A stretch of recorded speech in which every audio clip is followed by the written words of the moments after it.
Okay, folks, I'm going to ask everybody if we can find our tables, our seats. We're going to go ahead and get started.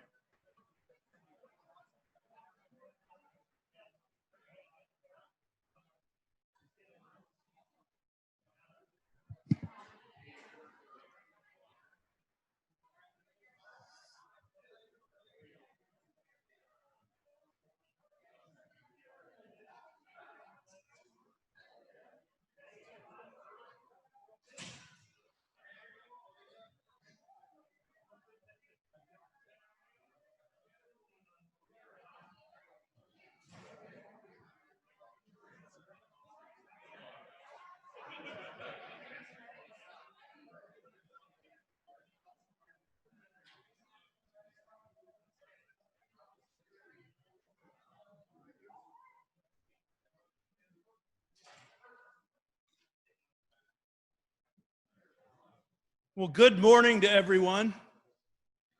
Welcome to the State of the City event. We're certainly glad to see all of you. It is my pleasure to welcome you on behalf of Mayor Jim Langfelder, our presenting sponsor, the Commercial Real Estate Network of the Capital Area Realtors, and the Greater Springfield Chamber of Commerce. We've got about 50 folks or so here in the room today, and well over 100 joining us virtually. We certainly hope that our technology performs well today. As we begin, I'd like to thank the Commercial Real Estate Network for joining us again as our presenting sponsor. We'll hear from Steve Myers in just a few moments. I would also like to take a moment to thank our premier sponsors, Bank and Trust Company, Comcast, Fairgram, and U.S. Bank, our partner sponsor, Memorial Health System, as well as our supporting sponsors that are in the program. Now, as we were discussing whether or not to hold this event, we felt at the chamber, and in talking with the mayor felt that it was important, maybe more important than ever, for him to have the opportunity to speak directly to the business community and for the business community to be able to hear directly from him. So we're finally here. Obviously, it has been quite a year.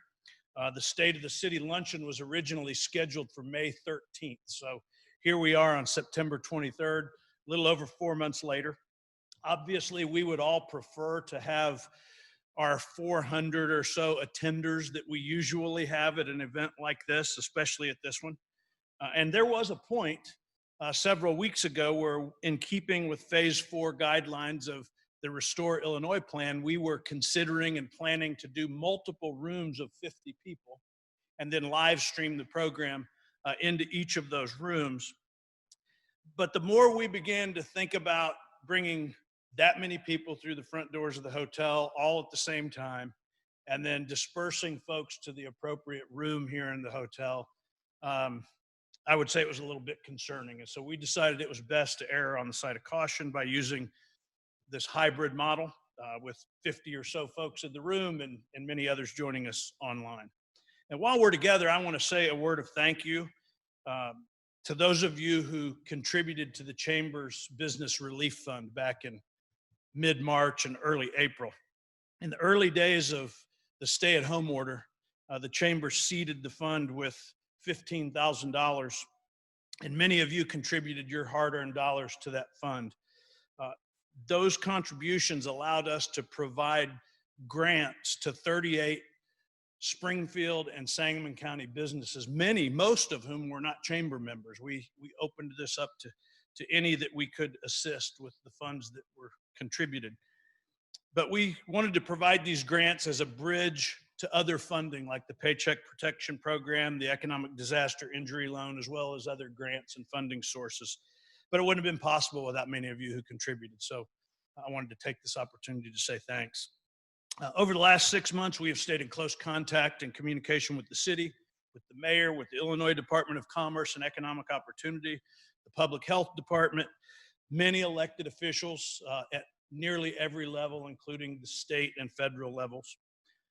We've had countless calls regarding the state of business, the needs of our businesses, providing guidance in the early days about how businesses could begin to consider reopening, even creating a reopening guide for the community.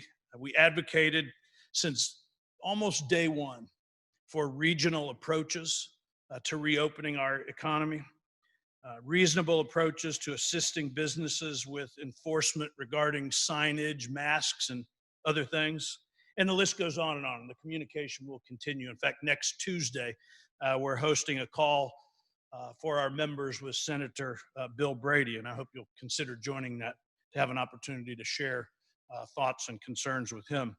We've joined with other chambers, business associations, professional associations across the country since mid-March, advocating for critical programs, legislation, and funding.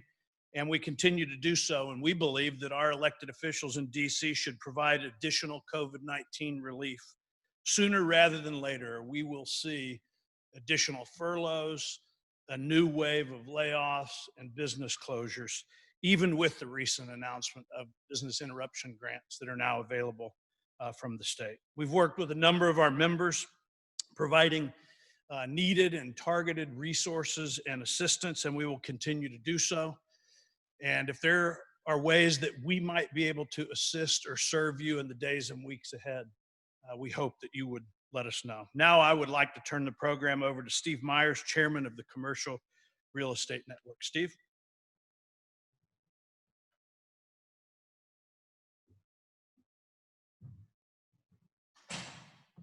Morning, everyone. Thanks for joining us.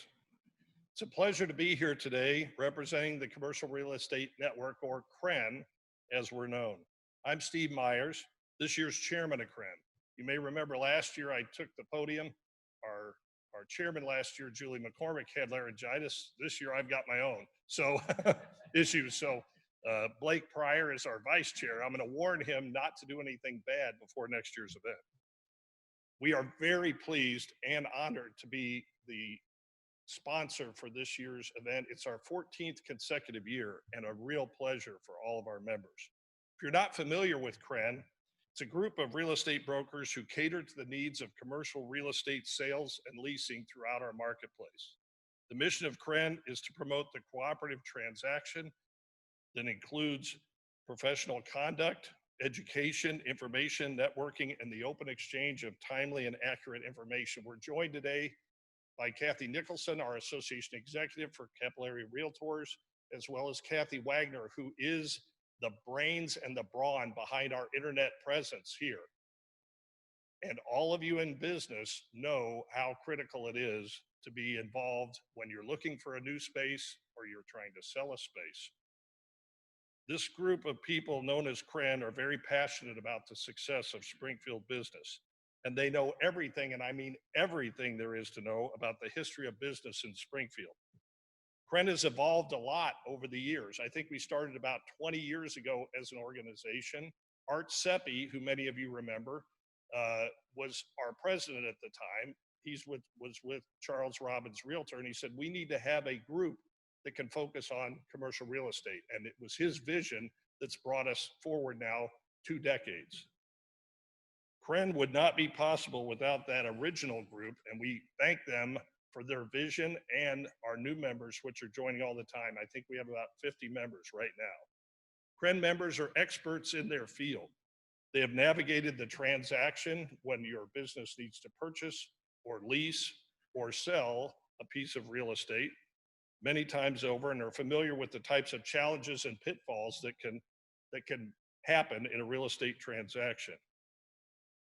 By enlisting the member of CREN for your business, it provides you with an experienced professional advocate who will work on your behalf to find you the right spot, to sell your property, or to help you purchase a new site for your business. And I'd like to thank our business partners that have placed their trust in us over these many years. Thank you. It's now my pleasure to introduce today's speaker. A lifelong resident of Springfield, Mayor Jim Langfelder took office in May of 2015. He was reelected in the spring of 2019. Since becoming mayor, he's extended the Springfield Downtown Tax Increment Financing District, or TIF as we all know it, for the second time since its creation. And that's the only time in the history of the state of Illinois that a TIF district has been renewed twice. This extension has allowed the growth and redevelopment in Springfield's downtown, including providing funding for the Realtors Bicentennial Plaza, thank you. Installation of a new underground storm sewer retention project in the Y block, which will benefit future development there. Funding for the new downtown Enos Park YMCA that's real close. Drive up on Carpenter and turn right on 4th. You'll see it. They're almost open. The Center at 501, which is the project at the corner of 5th and Capitol. That's the new home of the Springfield Chamber of Commerce. And recently approved the Springfield Commons project at the corner of 5th and Monroe Street. Mayor Langfelder's focus has also been on the Springfield Rail Improvements Project. There was a big announcement earlier this week, I believe, about some more funding for that. Moving trains from 3rd to 10th Street. His administration partnered with the governor's office, IDOT, other community leaders, and our representation in Washington to secure significant funding and keep the project on track for completion by 2025. In his first term, Mayor Langfelder faced navigating Springfield through 2 years with no state budget. Guess what? No other mayor ever did that. 8 months into his second term, we had a global pandemic, right? To help better understand where we are today and where we're headed, I would like to introduce a video from the City of Springfield, and then we'll welcome Mayor Jim Langfelder.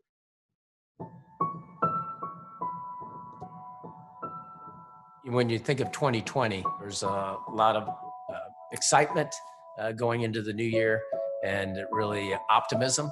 And so, we have to regain that momentum. And, that's the Springfield strength, is really the people. We have a very giving community. We have a very supportive community. And that's what, in the end, that will be how people remember what we did. In 2020, we were looking at a 20% increase in our convention business. So we had the biggest scheduled convention year on record. Annually, we receive about a million leisure visitors. We rent over 800,000 room nights annually. The economic impact for tourism is $480 million a year. That includes $10 million in local taxes. So it's one of the largest employers in Sangamon County. So when the shelter was in place in April, we really thought 90 days. We thought, we could kick-start it back in June 1st or so and really have our summer season. But late April, it was apparent that was not going to happen. When it finally hit the United States, we were all like, okay, well, it's 1 case. Well, now it's 10 cases. Now it's 100 cases. It was one of those things that okay, what can we do to protect our staff? What can we do to protect our community? Early on, myself and Chief Riney were tasked by the mayor to be part of the Sangamon County Public Health Incident Response Team to try to monitor this. I think the county has been great as far as the incident management team that we put together. I do believe that everybody was on board, and there were a few of them that were just phenomenal, just really performed very well, understood the mission and their part of it. And I truly think that's the only way that you can manage incidents in a city this size. What this really raised the level of is the importance of the worker. And the healthcare workers, of course, the front line. Nobody stepped up as great as they did. And here we have a second to none with Memorial Health Services, with HSHS, and you have SIU, Springfield Clinic. And they, really changed the way they did business to prepare for the worst and hope for the best. Well, I think we've forged relationships that maybe weren't as tight as they originally were, because we've had to really come together and lean on each other. And, when there are, big issues in town, to move forward and to work together to solve them. Well, as I look to 2020, it's probably been the most challenging year of my career, not just with the COVID, but just how our country as a whole. When I look at the civil unrest that's been around the country, as well as, we went through one of the most tragic incidents in the history of our community with the Bun incident. The challenges that is presented to us, we've been able to work through, but we couldn't have worked through that without the leadership of the community at both the formal level with the mayor's office and just all city directors, as well as at the informal leadership. And I think that's what makes our community unique and our community great, to be honest. We're at this pivotal point. You know, we're the #1 city post-pandemic, and that's not by happenstance. That's because we're a great place to raise a family. We're an affordable place. We've proven that we can work remotely, but we kept the lights on, the water running, doing infrastructure improvements. But what we really need to do is stop playing the blame game. And this isn't just Springfield. This is any town, USA. Let's figure out how we get through this. I mean, that's our challenge. How do we get through this together? And really work together to improve our lives. I would say 99% of the people are doing exactly the right thing. They're taking the advice of the epidemiologists and the experts, and they are doing what they can to limit the spread. And I think it's overlooked how well that's worked. We are all better decision makers with the benefit of hindsight. And unfortunately, in these roles that we're in, the mayor, myself, the police chief, Gail O'Neill, public health, we don't have the benefit of hindsight. So you're just trying to give people the proper information today. And if that changes tomorrow, you need to admit your mistake, give the better information, and tell people why. We look forward to returning to a more robust community policing effort in a safe environment. We look forward to being able to get out in the community, get to know people more than we've been able to do this year. You know, that's my hope, is that we can get back to some semblance of normalcy, and we can begin to open up and not be afraid of each other, and be able to congregate again and just get our economy moving again. We have collaborations with DSI and the Chamber of Commerce and the Springfield Art Association. You know, seeing our conventions return again. That's something to look forward as we get past this pandemic and into 2021. I think we're at this crossroads where we will finally be that model city that everybody challenges us to be. And we will do that by relying on one another and supporting one another and moving forward together.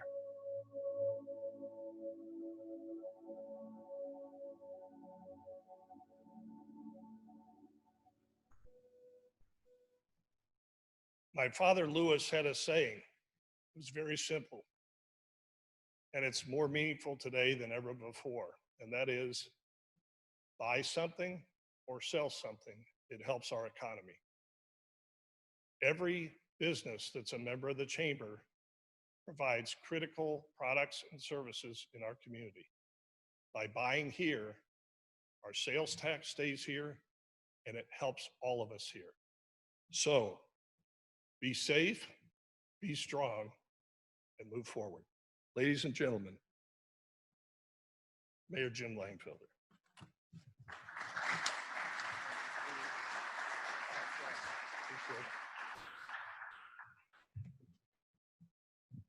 Thank you, Steve.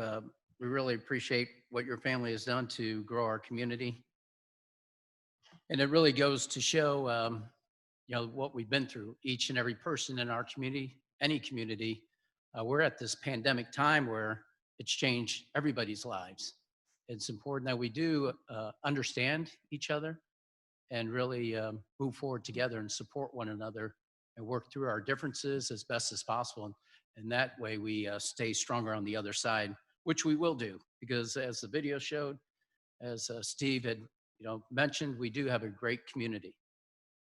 So if you'd give me 18 minutes or so, I will, these are words written from the heart, but I will rely on my script so I can stay to the time frame. But good afternoon. Thank you to the Greater Springfield of Commerce, the Commercial Real Estate Network, today's sponsors, and all of you joining us in person and virtually. A special thank you to the Storyteller Studios and Communications Director Julia Frevert for encapsulating part of what we have been through over the last 6 months as a community during COVID-19. Coming off my first term in office, facing 2 years without a state budget, myself, along with members of the City Council and many others, were looking forward to 2020, calling it the year of optimism. After all, in 2019, Governor Pritzker and the state legislators passed a capital bill that benefited Springfield, Illinois' capital city, immensely, including awarding the city $125 million in rail consolidation funds. The year of optimism quickly changed mid-March and became known as the COVID-19 era. There are some life lessons the COVID era has taught us, and continues to teach us, including, we are no longer doing business as usual. We need to be able to pivot at a moment's notice. We are not immune to an invisible virus. We should not take anything for granted. We should cherish precious time with others. We should make the most of today because we do not know what tomorrow brings. We learn these life lessons through real and remote school of hard knocks. However, we need to remember to count our blessings if we had the love and support of family, a work family, and or a community family, or our community family. As many of you know, I come from a large family. We have a tradition of getting together every Saturday for chili since my grandmother was alive for decades. Looking back, we took that time for granted and quickly learned its value now that we all connect over Zoom each Saturday, dubbed now as Zoom Chili. It is easy to discount the effects of the coronavirus until somebody you love contracts it, as did some of my siblings. My brother, who lives in New York City, would share with us the videos and tell us stories of the empty New York streets, yet the long lines of people standing outside in the elements, trying to get tested and proper treatment. Our community is very blessed to have 2 level 1 trauma hospitals with Memorial Health Services and HSHS St. John's, along with SIU Medicine and Springfield Clinic that work together to keep us tested, healthy, and safe. The impact of the coronavirus really hit home for me through life and death. The first was when my wife and I welcomed our first grandbaby. We never washed or sanitized our hands so much around one person. We continue to wear our mask while we are with her. It is hard for me to say, but I'm still waiting to give that first long overdue, worthwhile kiss to ensure I keep her safe. Our family learned again how fragile life is when my beloved brother-in-law, Dennis Shackelford, who was just 1 year older than me, passed away. It was not from the coronavirus, but the virus had a severe impact on us because we could not support and share the grief that we traditionally do with my sister and our nieces and nephew. Many other families have experienced the same, where family members and close friends could not comfort their loved ones during their final hours. Life is a delicate balance. During the COVID-19 era, we need to figure out the proper balance to take the necessary precautionary measures to keep ourselves and others safe, like wearing a mask and keeping social distance, while being able to continue our daily lives, assuring our physical, mental, and economic well-being. Our community's economic well-being has suffered with the closures of businesses and longtime restaurants like Augie's Front Burner, the Feed Store, and McCormick's Smokehouse, among others. However, we need to celebrate and support our local businesses, as Steve Myers indicated, as Local First Springfield did last week at their 3rd annual virtual awards ceremony.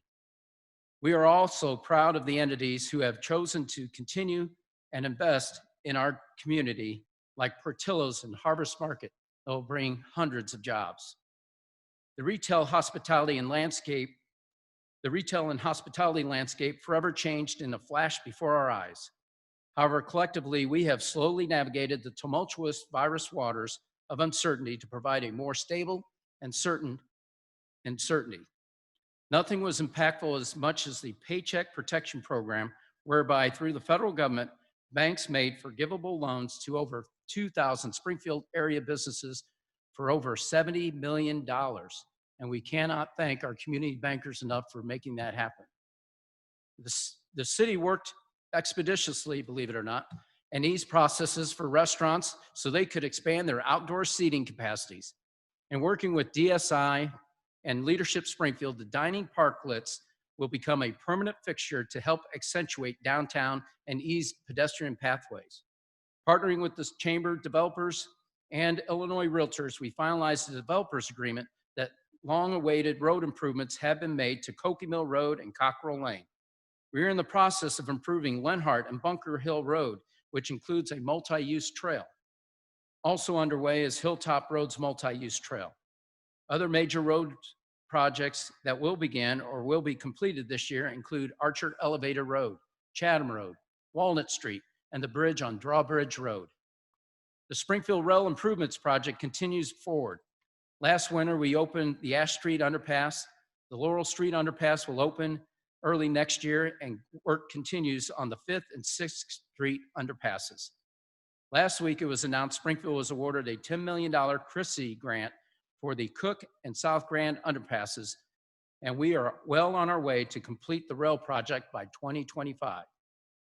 During this COVID-19 year, the city is completing $30 million of sewer, street, sidewalk, and other rail projects that will create approximately 225 direct jobs, 106 indirect jobs, and 332 induced jobs.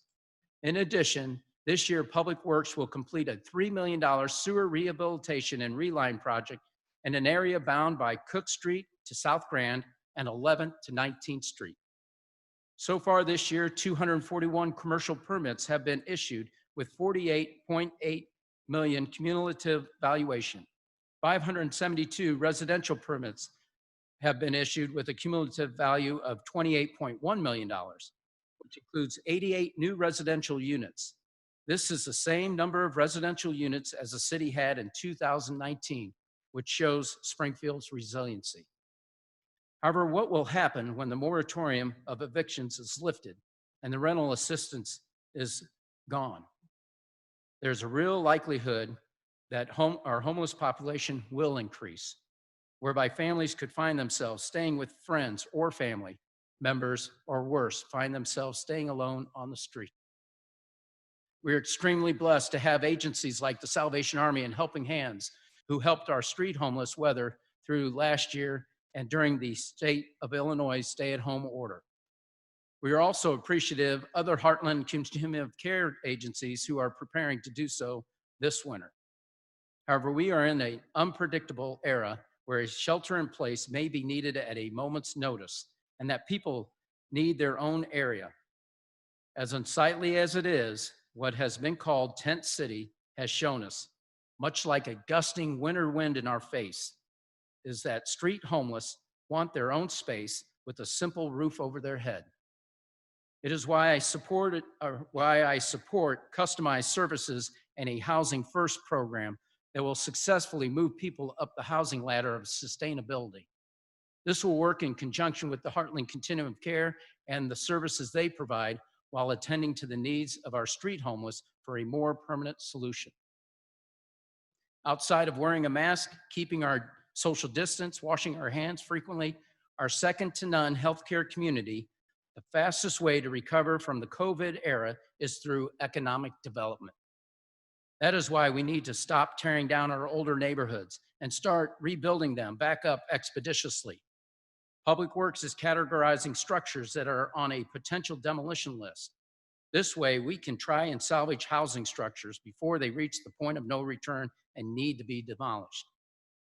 TIF and Community Development Block Grant funds, known as CDBG, are available in opportunity zone areas like our East Side, Enos Park, and downtown. The best way to stabilize an area is through the pride of home ownership. Since 2019, the City of Springfield has assisted 52 residential projects totaling over $575,000. We need to ensure that TIF funds continue to be available, especially while we are recovering from the COVID era impact. The Enos Park and the Madison Park Place TIF need to be renewed through the state legislature this fall so we can finish the revitalization of Enos Park and then extend to the Madison Park Place TIF. This move can provide the needed relief of resources to provide affordable housing in the dilapidated Pillsbury area. Doing so will help improve the quality of life, create jobs, and grow our tax base. Another new revenue source for Eastside redevelopment is through cannabis sales and the state's R3 grant program. We have partnered with Growth International, Bone Training Institute, Germain Dye Construction, and TSP Hope on a grant request that would preserve a piece of our community's African-American history by restoring the Taylor House and making it a living history trade school. This initiative will expand job training opportunities and placement doing work that will stabilize the area through housing redevelopment. Regardless of the grant award, Springfield needs to make the commitment to preserve our community's housing stock and our African American history with landmark sites like the Lincoln Colored Home, Mason's Firehouse, the Taylor House, and the memorialization of the rail site that was uncovered, the remnants of the 1908 race riot, which led to the formation of the NAACP. In addition, we are the home of the great emancipator, Abraham Lincoln, the place where the first African-American president, Barack Obama, made his presidential announcement at the old state capitol.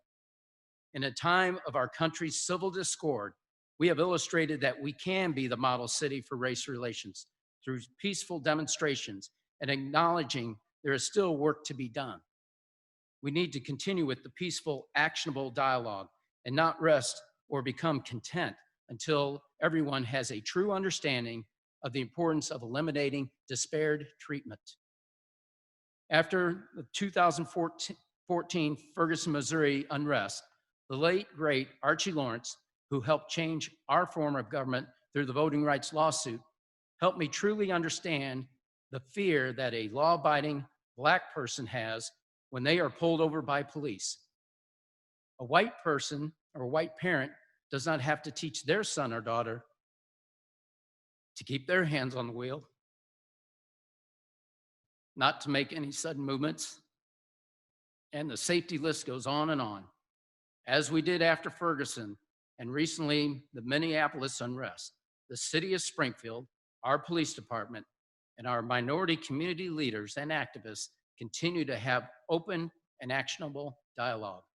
Our continued efforts will build one equitable community by supporting each other through truth and understanding. With that said, we all need to be grateful for the men and women of our Springfield Police Department. Just like any organization, the SPD continues to train to be the best and work through imperfections. Recently, there were multiple incidents where our officers put their lives on the line protecting our community, had guns drawn on them, and were fired upon. In two of those close contact incidents, our officers de-escalated the situations, got the assailants to drop their weapons, and apprehended them. Other cities have not fared so well. It is vital that we support our officers and our community with truth and understanding. Everyone should understand that if the police are not safe, no one is safe.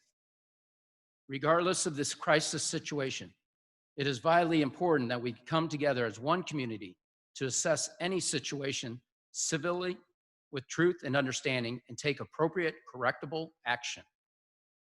Doing so builds a greater trust amongst everyone within our community and will make us the model city regarding race relations and everything else. If you have not heard, Springfield is the #1 city post-pandemic. Some of the metrics used, aside from our great healthcare, is the scoring criteria that included the healthcare services, density and the density of the area, our ability to work remotely, and our affordability. We are determined to make all of Springfield #1 post-pandemic. Our publicly owned utility, City Water, Light and Power, has a robust fiber network that supplies reliable service to government, hospitals, schools, and businesses. By the end of the year, we will have our fiber network built to a 40 gig capacity, with a goal to build to a 100 gig capacity in 3 years.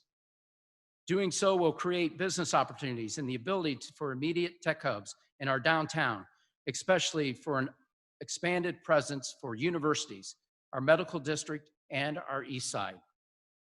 Through a public-private partnership, we will be able to assure that no child is left behind because of the digital divide. For our immediate needs and to continue to move forward through this pandemic, I'm proud to announce that the Bloomberg Harvard City leadership has selected Springfield for its Data Track initiative.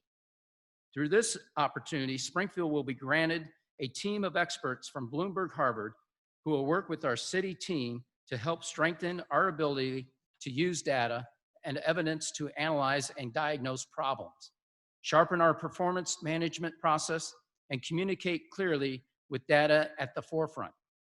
With Springfield's desire to have all of our students back in the classroom And not only some, this program will help gauge the virus impact of our schools.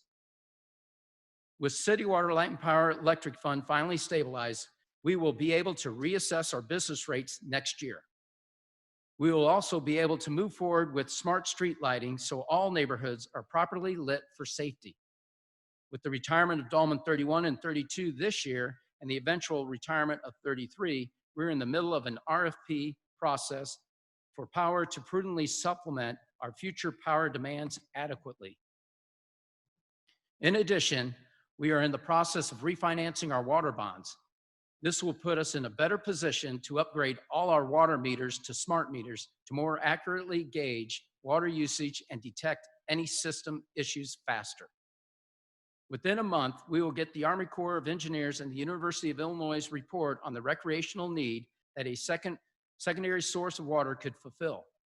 Just as the 100-year pandemic is now upon us, the 100-year drought could be in the near future. Lake Springfield is the main water source for our city and many bedroom communities. Lake Springfield is also Chatham's backup water source, and we have been called upon to assist multiple times since 2015 to supply that crucial water resource. The concern is Springfield does not have a backup water source. The economic and living resource of the future is water, and Hunter Lake will provide us that ample life resource and help fulfill other recreational needs too. To be a thriving city, we need to continue to build upon our recreational needs and connect our community better. That is why we provided Isles Park development through the Springfield Park District with utility upgrades. In December, the $35 million YMCA facility will be open. The new Y was made possible through the generous donors and the partnership of Memorial Health Services and the city by way of downtown and Enos Park TIFs. The YMCA will transform the Enos Park downtown area by adding the recreational amenity to complement the Springfield Art Association's Visual Arts Center, the thousands of employees in the medical district, and housing initiatives. We are developing a plan for a bikeable pedestrian pathway that would connect other parts of our community like South Grand to Comer Cox Park. Through our Convention and Visitors Bureau, we are working towards a potential sports complex in the Shields Legacy Point area. The potential $40 million project will add to our sports tourism market and continue to build upon Springfield becoming a multi-day tourism market. The state of the city in the COVID era is stabilized and recovering, but we need to continue to prepare for the worst by supporting one another.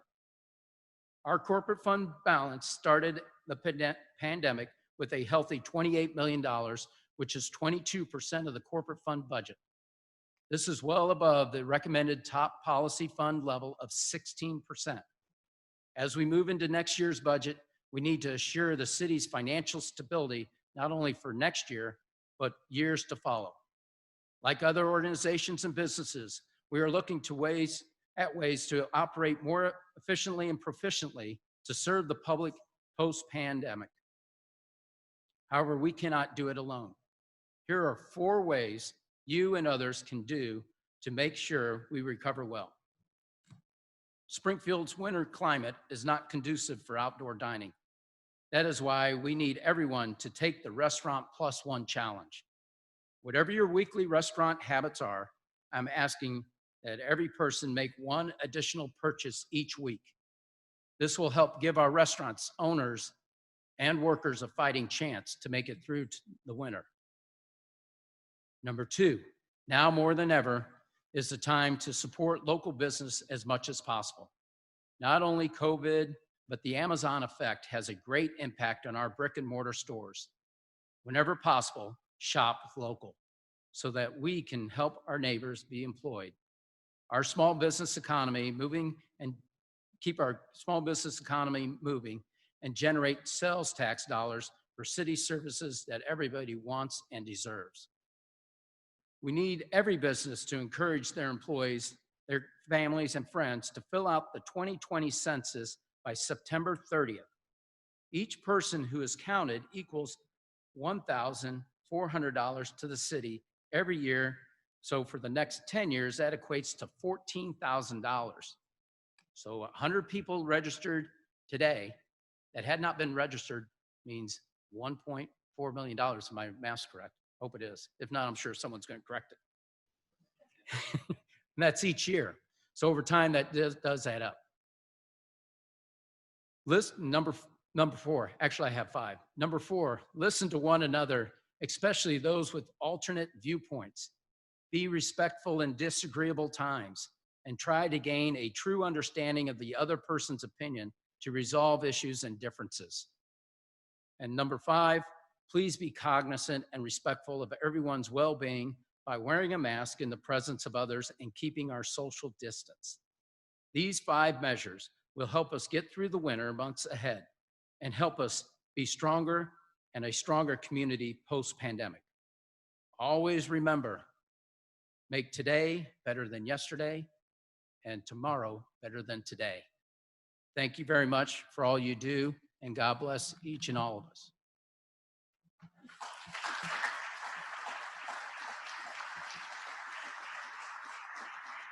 So I think we're going to try to, if anybody would like to ask questions, you can feel free to do so. Raise your hand and I'll send you a time. Oh, good, I get off easy. Well, I really appreciate everybody's attentiveness. If someone does have a question, even our Facebook viewers, if you'd like to email them to feedback@springfield.il.us. It's important now more than ever that people are engaged with their government. So it doesn't matter what level of government you're in. We're the home of Abraham Lincoln. I love saying this to our visitors, or when I'm out, when I'm on Zoom calls with other mayors across the country. Home of Abraham Lincoln, government of the people, by the people, for the people. Everybody would remember that serves our country, our state, our cities, our communities. We'd have a lot different place to live in. And that's what we always should strive for each and every day. Doesn't matter what person, if you're in government or business, that's a simple role that we all should live up to. Abraham Lincoln's servant leadership style. And I appreciate everybody and all you do to make our community great.